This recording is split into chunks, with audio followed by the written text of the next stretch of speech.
안녕하세요 여러분, 반갑습니다. 여행작가 홍유진입니다.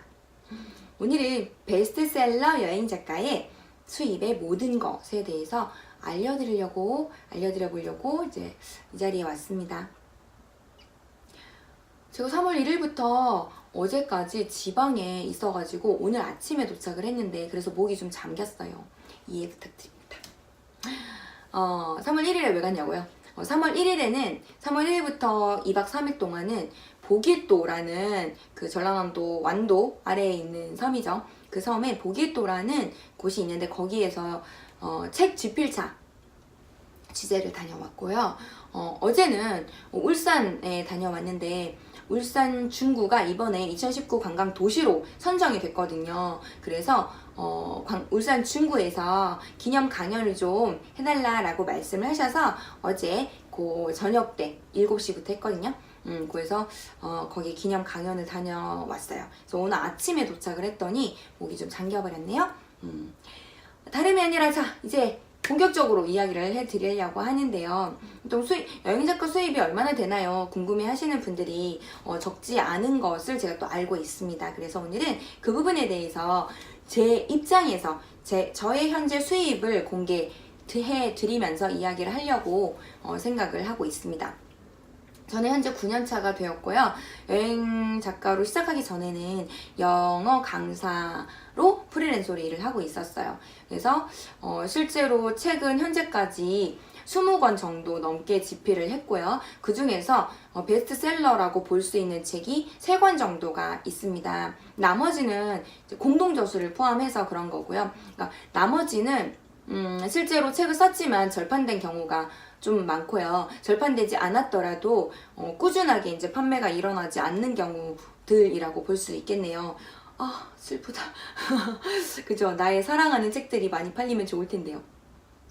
어쨌거나 그래서 그러한 경력을 가진 작가가, 대한민국의 여행 작가가 어느 정도를 벌고 어떤 경로로 이제 수입을 얻을 수 있는지, 이러한 부분에 대해서 이야기를 해드리려고 합니다. 먼저 저 같은 경우는 주 수입원이 3가지입니다. 책을 써서 받는 인세, 강연을 해서 얻는 강연료, 원고를 써서 있는 원고료, 요 정도 3가지가 있고요. 처음에 여행작가 시작했을 때는 주로 원고를 써서 원고료를 벌어서 이제 생계를 꾸리는데 보탰고요. 그 다음에 책을 이제 그렇게 해서 조금씩 경력을 쌓은 다음에 책이라는 걸 쓰게 됐고, 책이라는 걸 쓰면서 인세를 받게 됐고, 이제 인세가 조금씩 발생을 하게 되면서 이제 또 그 여행 경비를 조금 뭐랄까요, 상쇄시킬 수 있는, 그러니까 내가 여행 갔다, 여행 작가 여행을 다녀와야지 뭔가 책도 쓰고 글도 쓰고 하니까요. 그런 부분들에 대한 경비를 조금 충당할 수 있었달까요? 이런 정도? 그 다음에 강연을 이제 조금 이제 책도 쓰고 뭐 이렇게 좀 뭐 주변에 여행 작가 어떻게 되느냐, 글쓰기 어떻게 하면 좋냐, 이런 친구들한테 얘기를 해주다 보니까 강연이라는 걸 또 하게 돼가지고 강연을 하게 돼서 지금은 주 수입원이 이제 강연료가 되었습니다. 자, 그렇다면 인세는 어느 정도 되고 강연료는 어느 정도 되고 그 다음에 원고료는 어느 정도 받았는지 이야기를 해드리려고 합니다. 먼저 인세는요. 인세는 보통 여행 작가들은 글을 쓰고 사진을 찍고 이 2가지를 한꺼번에 다 하기 때문에 제가 알기로는 기본적으로 책 가격의 10%로 정해져 있습니다.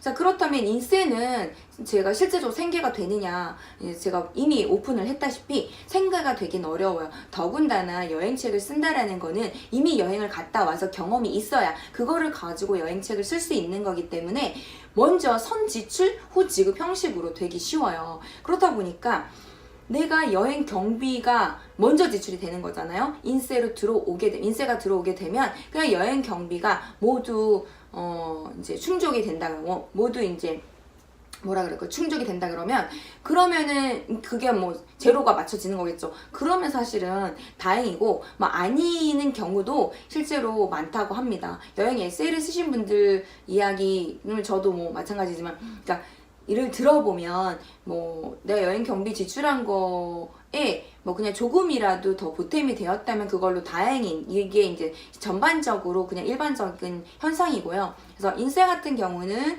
사실상 작가 입장에서 봤을 때는 여행 경비를 메꾸는 정도의 수준이라고 생각하시면 될 것 같아요.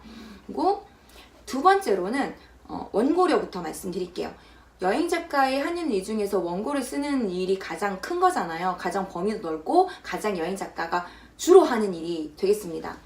그렇다면 이 여행 작가가 쓰는 원고료는 얼마 정도 되느냐, 천차만별이에요. 예, 또는 입장에 따라서, 클라이언트와의 관계에 따라서, 그 다음 내가 무명일 때 아니면 유명일 때 이런 게 굉장히 다르기는 한데요.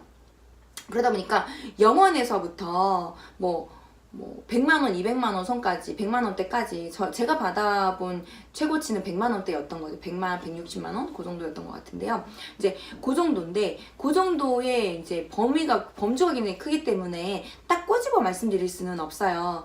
그런데 제 경험을 말씀드릴게요. 제 경험을 말씀드리자면, 저는 8만원, 그러니까 A4지 2장 쓰는데 8만원 원고부터 시작을 했어요. 그래서 그거는 사실은 취재비가 있느냐라고 물어보면 취재비는 주지 않았어요. 그냥 원고료, 순수한 원고료만 8만원을 받았고, 그 다음에 취재 경비는 모두 제가 감당해야 됐었어요.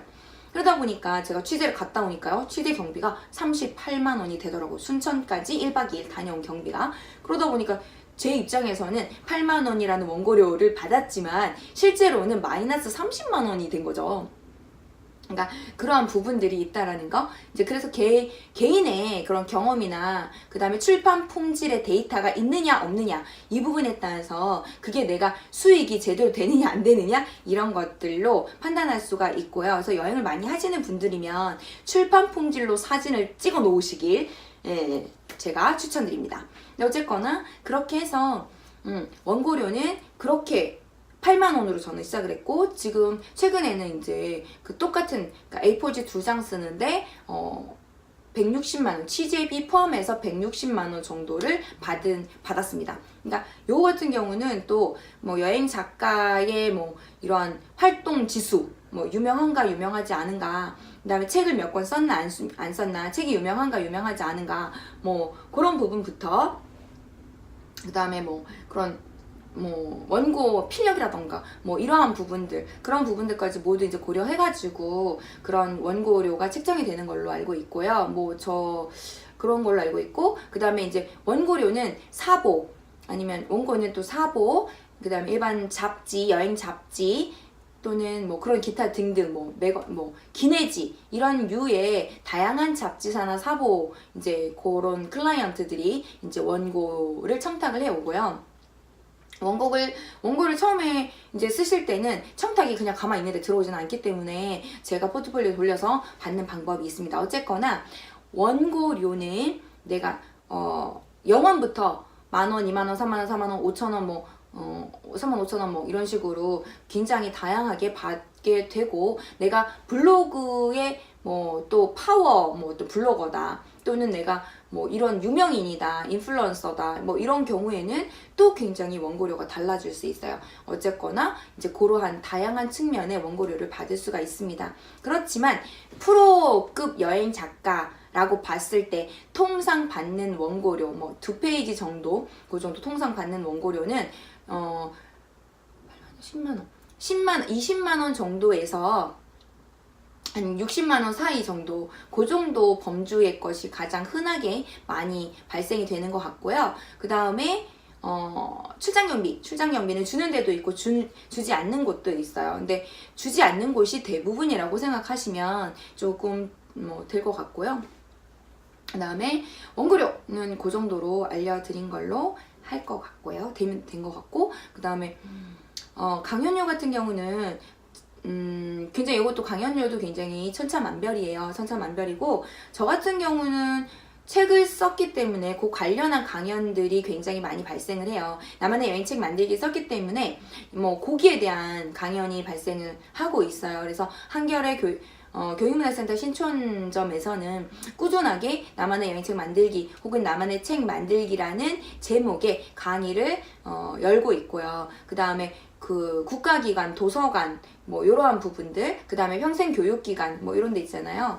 그런 데에서 꾸준하게 이제 그런 유의 강연들이 발생을 해요. 뭐 6회차도 있고 뭐 10회차도 있고 그런 강연도 있고, 그 다음에 가장 이제 제가 지속적으로 많이 하는 강의는 여행 작가 양성 과정의 강의예요. 여행 글쓰기, 여행 사진 찍기 이런 것들을 종합적으로 알려드리는 그러한 강의이고요.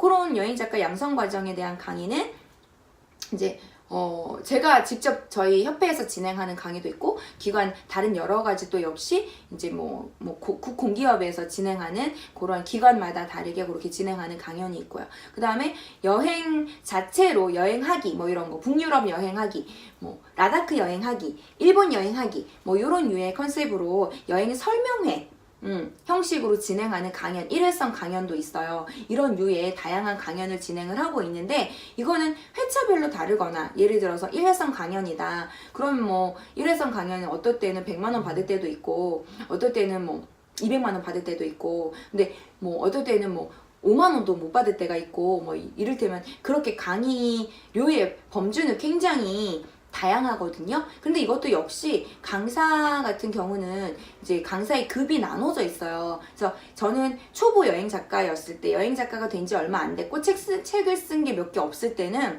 그런 아주 그냥 일반 강사에 해당이 됐는데, 지금은 이제 뭐 1급 강사에 해당이 된다고 그 기관에서 말씀을 하시더라고요. 이제 이러한 부분, 그러니까 강사의 그런 책이 있냐 없냐, 그 다음에 뭐 책을 썼냐 안 썼냐, 아니면 여행작가 활동을 얼마만큼 했냐, 현직에 얼마만큼 활동을 했냐, 그 다음에 관련 내가 활동을 해서 그런 기명 기사나 잡지에다가 내가 얼마만큼 뭐 인지도가 있느냐, 이런 거에 따라서 강연료가 또 달라집니다.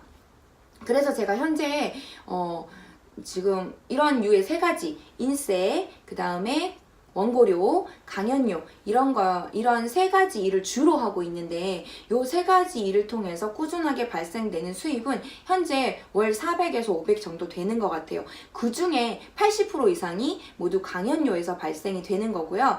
나머지가 이제 원고료나 아니면 인세라고 생각하시면 될 것 같아요. 그리고 그 중간중간에 요 3개 일 말고도 여행책 컨설팅, 그 다음에 뭐 출판 대행을 해준다거나, 아니면 그런 그다음에 방송 그런 코디네이팅, 방송 출연을 한다거나 코디네이팅을 해준다거나. 근데 사실은 제가 방송 출연 제안을 받긴 하지만 제가 전 국민 앞에서 뭔가 이런 자신이 없어서 아직은 제가 출연에 용기를 못 내고 있는데요. 어쨌거나 이게 방송 출연을 하거나 이런 분들도 계시니까요. 그다음에 광고를 찍으시는 분들도 계시더라고요. 이제 저는 사실은 광고를 찍어본 적도 없고 실제로 방송에 직접 출연을 한 적이 단 한 번인가 2번밖에 없거든요. 근데 그렇긴 한데 이제 그런 출연료를 받으시는 분들도 있어요. 그리고 저 같은 경우는 이제 그런 아주 짜잘한 거가 간헐적으로 발생되는 일 같은 경우, 간헐적으로 발생되는 일을 포함해서 400에서 500만 원 정도가 꾸준하게 이제 수입으로 이제 벌린다고 볼 수가 있는 거죠. 이제 그렇게 생각을 하시면 간단할 것 같습니다. 오늘 제가 이렇게 현직 베스트셀러 여행 작가의 수입에 대해서 솔직하게 다 공개를 해드렸네요. 도움이 되셨을지 모르겠습니다. 이번 주 금요일에는 여행 영상으로 다시 만나게 될 텐데요. 여러분들 기대 부탁드립니다. 감사합니다. 바이바이.